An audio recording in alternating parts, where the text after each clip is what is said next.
The beauty of Sequoia National Park goes beyond big trees and Cascade Waterfall.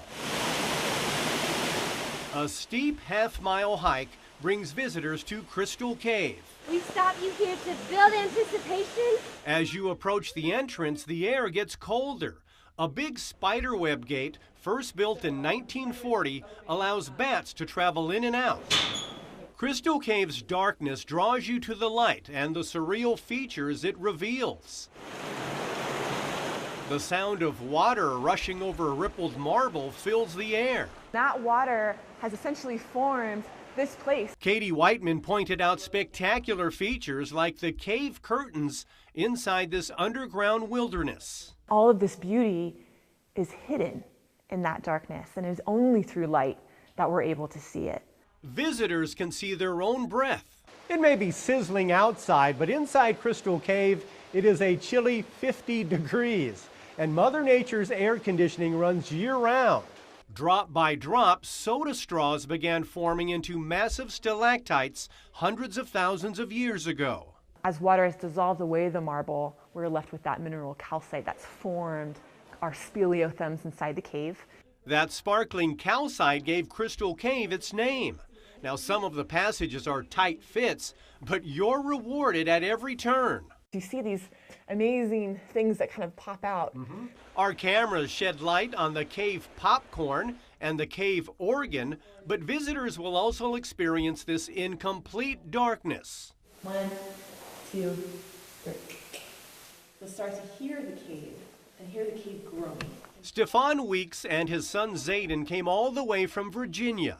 He liked the water that would drip on his head occasionally. The artistic nature of Crystal Cave gives it the feel of a Hollywood set with a transformer face and the dragon, but it is not. You can't beat Mother Nature, so this is completely natural. Our journey into the dark unknown was an educational tour. You can measure the scallops and kind of understand how fast or how slow the water was moving at the time. Stefan Weeks figures caving will become his new hobby. Oh, it was amazing. I really liked it. Everything was awesome there. I haven't been in a cave like that before. My favorite part was probably all the water that was running through it. Every drip of water accounts for new growth. And keeps Crystal Cave so cool, no one wants to leave.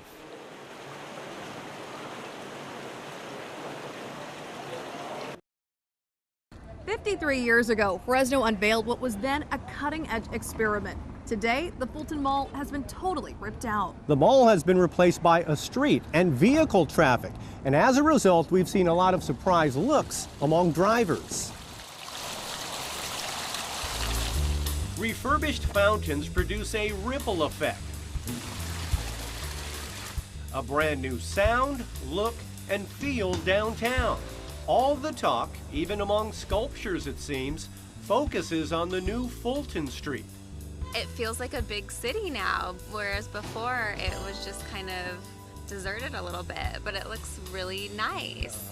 Melanie Roberts took her first drive down Fulton a year and a half after the project's groundbreaking.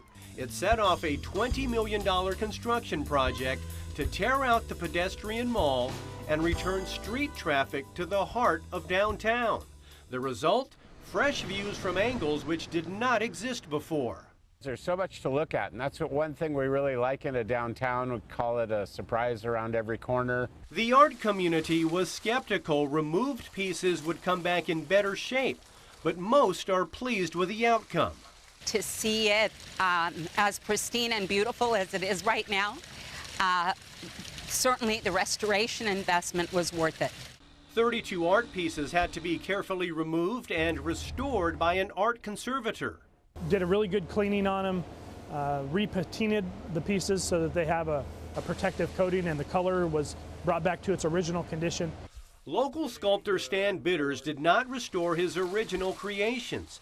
Now he's worried his Dancing Waters fountain won't work exactly like it did in 1964. So that bothers me, not knowing whether that is going to happen or not. Pieces may have been moved, but it is still an outdoor sculpture garden. This stuff was completely covered over with you know, decades of mineral deposits. The idea is to have the restored artwork draw you in different directions. Many of the mall's trees were cut down to make way for the project. Some of the wood was turned into furniture. You miss the trees? Yes, I really do miss the trees. You know, I love the trees. Old trolley tracks and underground transformers discovered while crews were digging also had to be removed to ensure a smooth ride down Fulton. Now, many feel downtown Fresno is finally headed in the right direction.